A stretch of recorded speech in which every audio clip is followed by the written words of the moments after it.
প্রিয় শিক্ষার্থী, পল্লবী মহিলা ডিগ্রি কলেজের পক্ষ থেকে আমি Tapas Kumar Shakhari, department of accounting, তোমাদের অনেক অনেক শুভেচ্ছা ও স্বাগত জানাই। তোমরা জানো, দীর্ঘদিন ধরে আমরা অনলাইন ক্লাস চালু করেছি এবং এই অনলাইন ক্লাসের মাধ্যমে আমরা অনেকগুলি ক্লাস নিয়েছি। প্রত্যেক টিচার তোমাদের জন্য অক্লান্ত পরিশ্রম করে যাচ্ছে। আজ আমি তোমাদের দ্বিতীয় বর্ষের অর্থাৎ অনার্স বিবিএ সেকেন্ড ইয়ারের ট্যাক্সেশন বাংলাদেশ এর উপরে ক্লাস নেব।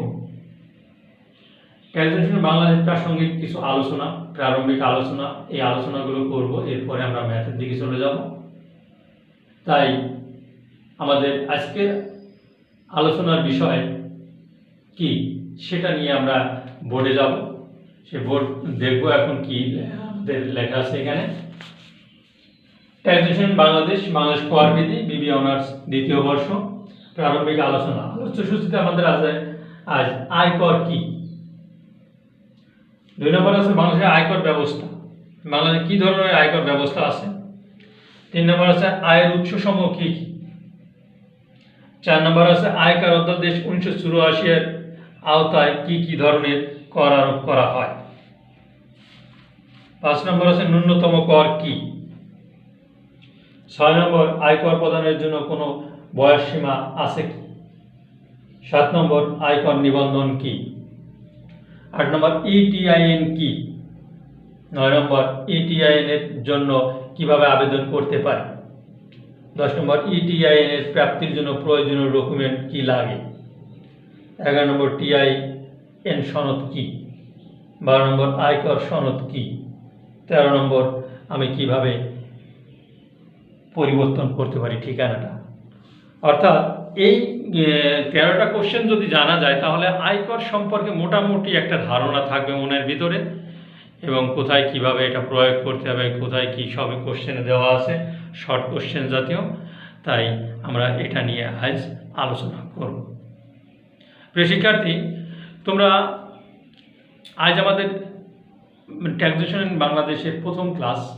এই প্রথম ক্লাসে প্রাসঙ্গিক আলোচনাগুলো বা প্রারম্ভিক আলোচনাগুলো আমাদের খুবই জরুরি। আর এই জরুরি অবস্থা থেকে জানতে হলে তোমরা ঘরে বসে অবশ্যই এটা দেখবে এবং ভালো করে জানার চেষ্টা করবে, এবং যদি কোনো কোশ্চেন থাকে তাহলে কোশ্চেনগুলো মন্তব্যের ঘরে লিখবে। তাই আমরা আসি যে আয়কর কি। আলোচ্য সূচির প্রথম কোশ্চেনটা হচ্ছে আয়কর কি।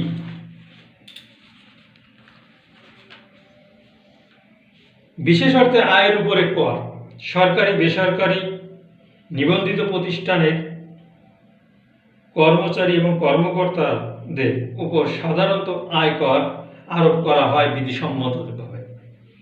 আয়কর হচ্ছে সরকারি রাজস্ব বা আয়ের সবচেয়ে গুরুত্বপূর্ণ উৎস। সাধারণ অর্থে যাদের উপর কর আরোপ করা হয় তাদের বলা হয় করদাতা। প্রত্যক্ষভাবে সাধারণত ব্যক্তির উপরে কর প্রয়োগ করা হয়। আয়কর অধ্যাদেশ 1984 এর অধ্যায় 1 থেকে 20 পর্যন্ত আয়কর আইন এবং প্রয়োগের বিস্তারিত বর্ণনা রয়েছে, যেখানে অনুচ্ছেদ সংখ্যা 187টি। অর্থাৎ সরকারি, বেসরকারি সমস্ত বা নিবন্ধিত সমস্ত প্রতিষ্ঠানের কর্মকর্তা কর্মচারীদের উপরে আয়ের উপরে যে করটা প্রদান করা হয় সেটাকেই বলা হচ্ছে আয়কর। তাহলে কি বোঝা গেল? আয়ের উপরে যে করটা সাধারণত আমরা প্রয়োগ করি সহজ অর্থে, সেটাকে বলা হয় আয়কর। প্রিয় শিক্ষার্থী, তোমরা এরপরে আমরা জানবো বাংলাদেশের আয়কর ব্যবস্থা। বাংলাদেশে কি জাতীয় আয়কর ব্যবস্থা প্রচলন আছে সেইটা নিয়ে। তাহলে দেখা যাক যে কি জাতীয় আয়কর আছে সেটা আমরা আলোচনা করি। বাংলাদেশের আয়কর ব্যবস্থা হচ্ছে ক্রমহ্রাসমান প্রগতিশীল কর, যেটা হচ্ছে ধীরভাবে প্রগতিশীল ব্যবস্থার কর ভিত্তি। অর্থাৎ আয় বাড়ার সাথে সাথে কর হারও বৃদ্ধির প্রবণতা বৃদ্ধি পায়।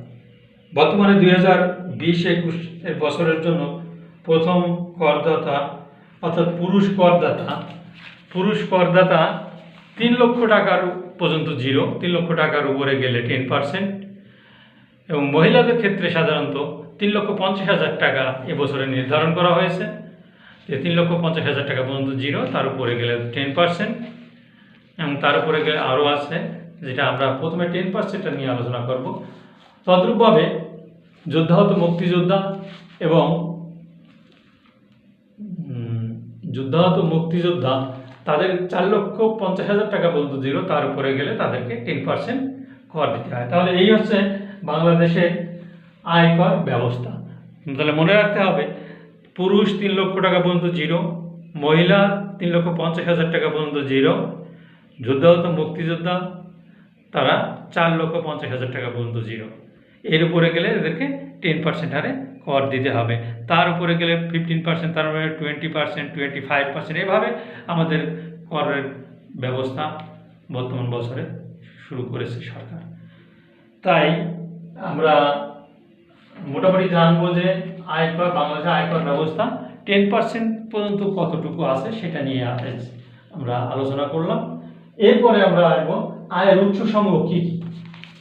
আয়কর ব্যবস্থা আয়ের উৎসসমূহ কি কি?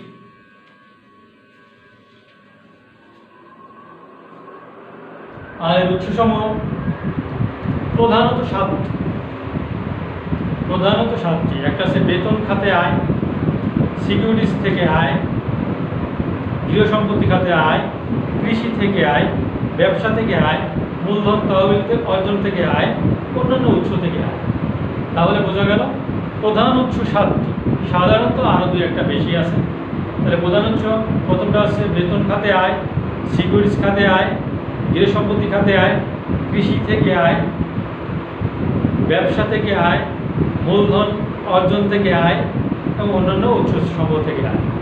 তাহলে এই 7টি, এবং এর প্রত্যেকটা ধারা আছে। যখন আমরা ম্যাথ করব তখন এই ধারা অনুযায়ী আমাদের ম্যাথগুলো করতে হবে।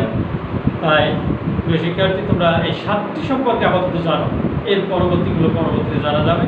তাহলে ধারাগুলো আমরা পরবর্তী যখন ম্যাথ করব তখন আমরা জানিয়ে দেব। 4 নম্বর কোশ্চেন, আয়কর অধ্যাদেশ 1984 এর আওতায় কি ধরনের কর আরোপ করা হয়? 1984 এর ধারা অনুযায়ী আমাদের 2 ধরনের কর আরোপ করা হয়। একটা হচ্ছে ব্যক্তিগত কর, আর একটা হচ্ছে কর্পোরেট কর। ব্যক্তিগত কর হচ্ছে ব্যক্তির উপরে, কর্পোরেট করটা হচ্ছে আমার ব্যবসা বাণিজ্য বা কর্পোরেট। তাহলে 2 ধরনের আয়কর ব্যবস্থা আমাদের দেশে প্রচলন আছে, ব্যক্তিগত আয়কর এবং কর্পোরেট আয়কর।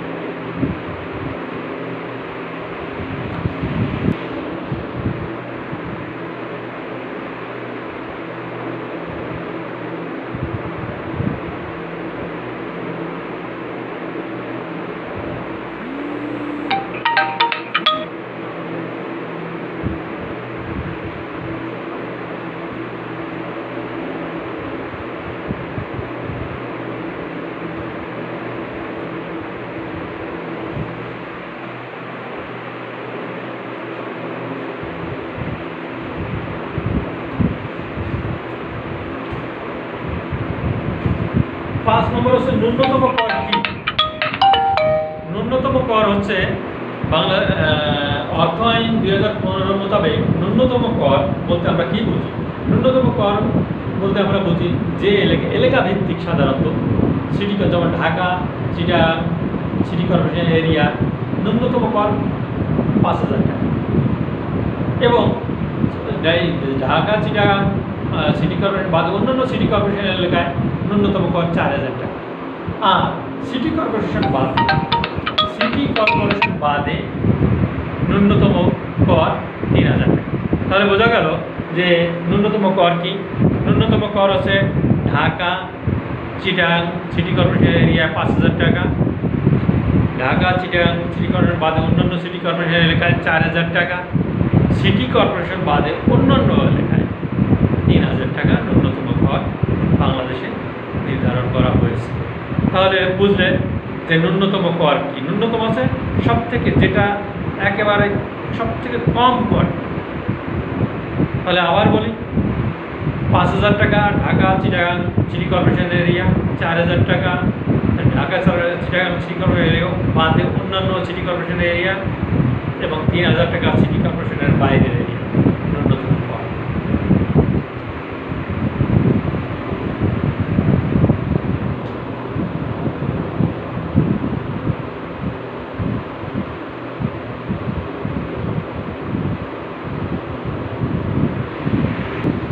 6 নম্বর হচ্ছে আয়কর প্রদানের জন্য কোনো বয়সসীমা আছে। অর্থায়ন 2015 মোতাবেক আয়কর প্রদানের জন্য কোনো বয়সসীমার উল্লেখ নাই।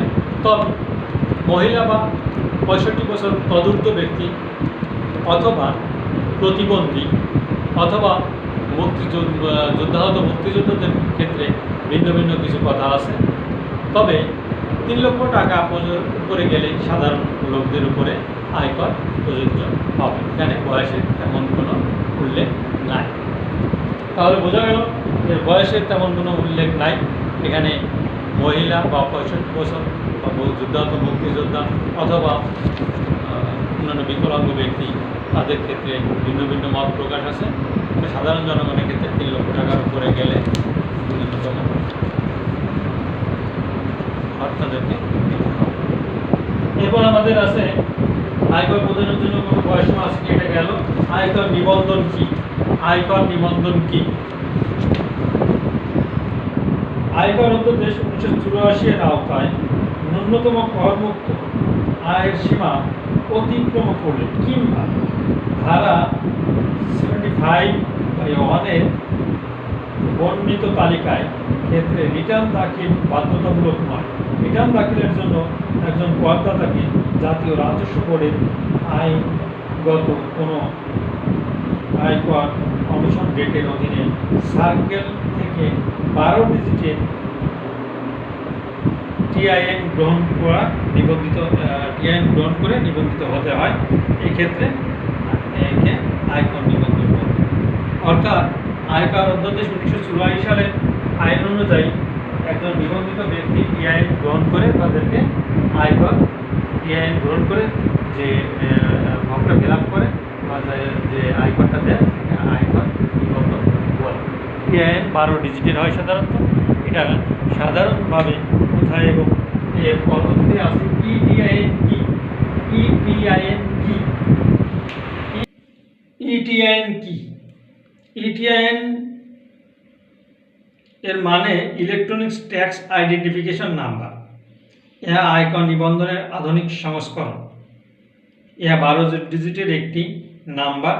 একজন করদাতাকে সহজে ঘরে বসে অনলাইনে নিবন্ধন পেতে এই ব্যবস্থা গ্রহণ করা হয়েছে।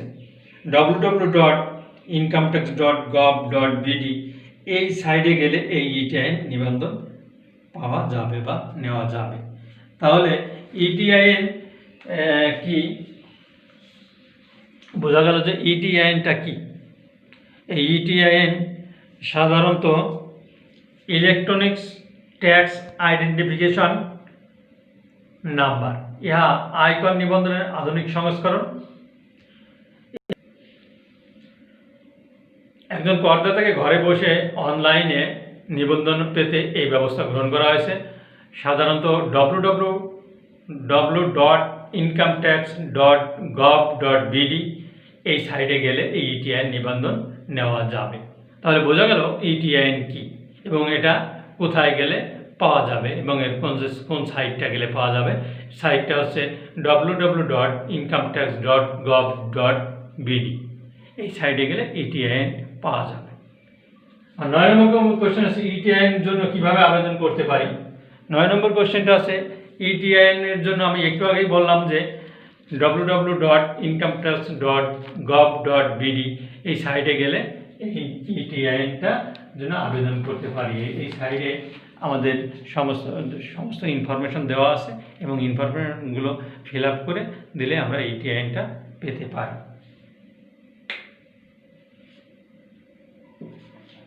এরপর আছে আমার ইটিআইএন এর প্রাপ্তির জন্য প্রয়োজনীয় ডকুমেন্ট কি লাগে।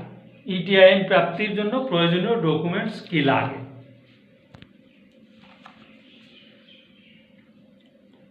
সাধারণত প্রাপ্তবয়স্ক করদাতার নাম, বৈধ জাতীয় পরিচয়পত্র নাম্বার, জন্ম তারিখ। কী কী লাগে ইটিআইএন এর প্রাপ্তির জন্য আমি সেগুলোই বলছি। ইটিআইএন প্রাপ্তির জন্য প্রয়োজনীয় ডকুমেন্ট কী লাগে। সাধারণত প্রাপ্তবয়স্ক করদাতার নাম, বৈধ জাতীয় পরিচয়পত্র নাম্বার, জন্ম তারিখ। 2 নম্বর আছে অপ্রাপ্তবয়স্ক করদাতার নাম, অভিভাবকের নাম, অভিভাবকের টিআইএন এর এবং করদাতার ছবি। 3 নম্বর হচ্ছে বিদেশি বাংলাদেশি উইদাউট এনআইডি। এই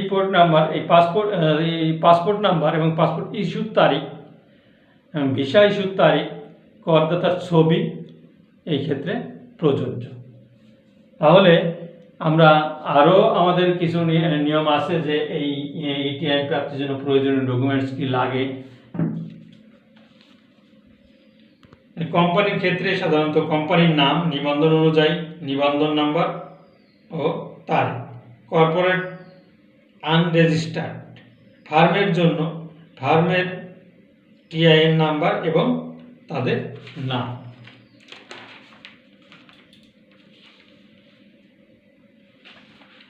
তাহলে আমরা জানলাম ইটিআইএন প্রাপ্তির জন্য প্রয়োজনীয় ডকুমেন্ট কি লাগে, এগুলো আমরা জানলাম। এগুলো ব্যাপক অর্থে আমাদের জানা খুব দরকার, কিন্তু আগে আমি ম্যাথ করার আগে এগুলো তোমাদের মাথার ভিতরে একটু ঢোকানোর চেষ্টা করছি যাতে তোমরা সহজে এটা বুঝতে পারো। এরপরে আমরা ম্যাথে গেলে, ম্যাথ সাধারণত আমাদের এখানে ম্যাথটা আছে বাংলায় কর ব্যবস্থা, এই আয়করের উৎস সময় এখানে ম্যাথ আছে, আমরা পরবর্তীতে এই ম্যাথগুলো করব। টিআইএন সনদ কি? টিআইএন সনদ একজন করদাতা কর প্রদানের উদ্দেশ্যে কোন সার্কেলে আবেদন করলে এবং সংরক্ষিত সার্কেল থেকে উপকর কমিশনার করদাতা শনাক্ত করতে যে সনদ, করদাতাকে শনাক্ত যে সনদ প্রদান করা হয় তাকে টিআইএন সনদ বলে। তাহলে বোঝা গেল যে একজন করদাতা কর প্রদানের উদ্দেশ্যে কোনো সার্কেলে আবেদন করলে তার সঙ্গে সার্কেলের থেকে উপকর কমিশনার করদাতা শনাক্ত করে যে সনদ প্রদান করা হয় সেটাকে বলা হয় টিআইএন, না শুধু টিআইএন, অর্থাৎ টিন, আমরা যেটাকে বলি টিআইএন, টিন। এবার আয়কর সনদ কি? এটা আয়কর সনদটা কি আমরা বিস্তারিত একটু দেখব। আয়কর সনদটা কি? করদাতা পূর্ববর্তী কর বর্ষের আয়কর রিটার্ন জমা দিলে কর সার্কেল কর্তৃক যাচাই বাছাই মূল্যায়ন শেষে করদাতাকে সংশ্লিষ্ট সার্কেলের উপর কর কমিশনার কর্তৃক যে সনদ প্রদান করা হয় তাকে আয়কর সনদ বলে। তাহলে বোঝা গেল যে আয়কর সনদ কি? করদাতা পূর্ববর্তী কর বর্ষের আয়কর রিটার্ন জমা দিলে কর বর্ষের কর সার্কেল কর্তৃক যাচাই বাছাই ও মূল্যায়ন থেকে করদাতা সংশ্লিষ্ট সার্কেলের উপর কমিশনার কর্তৃক যে সনদ প্রদান করা হয় তাকে আয়কর সনদ বলে। এরপর আমার 13 নম্বর কোশ্চেন, যে আমি কিভাবে ঠিকানা পরিবর্তন করতে পারি?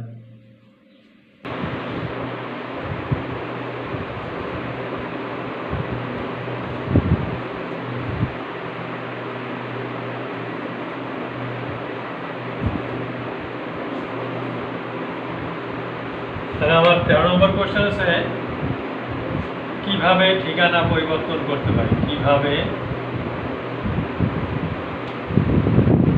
ঠিকানা পরিবর্তন করতে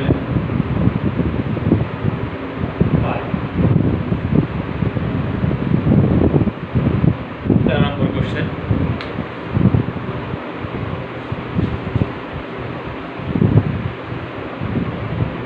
আপনি www.incometax.gov.bd এই সাইটে থেকে খুব সহজে ঠিকানা, মোবাইল নাম্বার ও ইমেল অ্যাড্রেস পরিবর্তন করতে পারবেন। উক্ত ওয়েবসাইটে লগ ইন করে সেলস কন্ট্যাক্ট মেনুতে ক্লিক করুন। স্ক্রিনে নতুন ফর্ম দেখতে পাবেন। প্রয়োজনীয় পরিবর্তন শেষে নিচে কেন তথ্য পরিবর্তন করছেন তার কারণ আপডেট এবং রিজন লিখে বক্সে লিখুন, তারপর সেভ বাটনে ক্লিক করুন। এরপর আপনার প্রয়োজনীয় তথ্য ডাটাবেজে সংরক্ষিত হয়ে যাবে। তাহলে বোঝা গেল যে আমি কিভাবে এই www.incometax.gov.bd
সাইটে ওয়েবসাইট লগ ইন করে সেন্ড কন্টাক্ট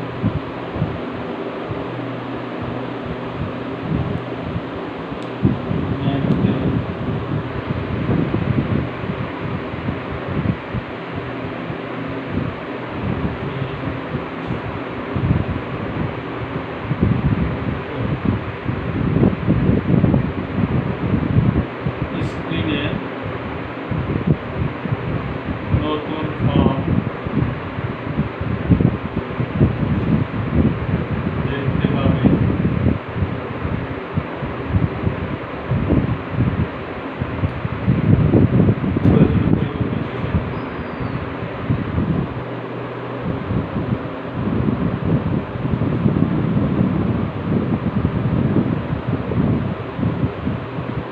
পরিবর্তন শেষে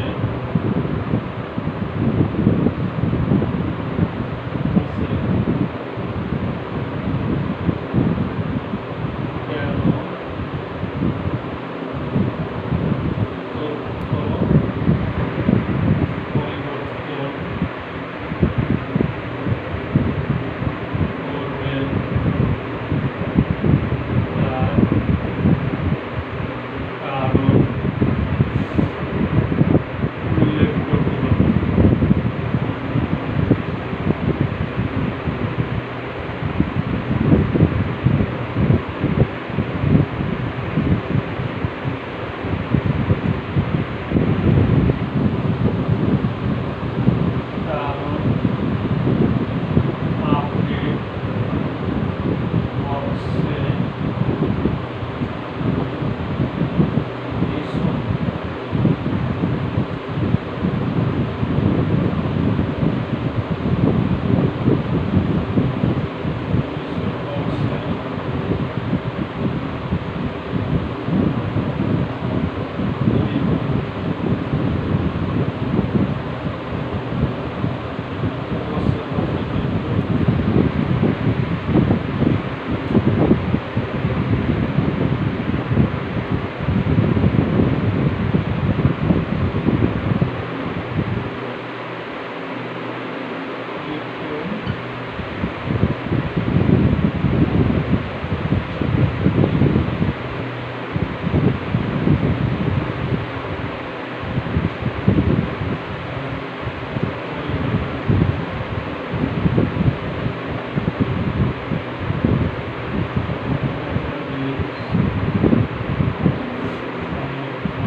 তাহলে কিভাবে ঠিকানা পরিবর্তন করতে পারি, এটা www.incometax.gov.bd ওয়েবসাইটে থেকে খুব সহজে ঠিকানা, মোবাইল নাম্বার ও ইমেল অ্যাড্রেস সহজে পরিবর্তন করতে পারবেন।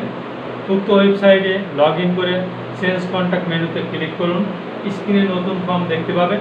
প্রয়োজনীয় পরিবর্তন শেষে নিচে কেন তথ্য পরিবর্তন করবেন তার কারণ উল্লেখ করতে হবে। কারণ আপডেট লিসন বক্সে লিখুন অথবা সেভ বাটনে ক্লিক করুন। আপনার পরিবর্তিত ডাটাবেজে সংরক্ষণ হয়ে যাবে। এভাবে আমরা ঠিকানা পরিবর্তন করতে পারি।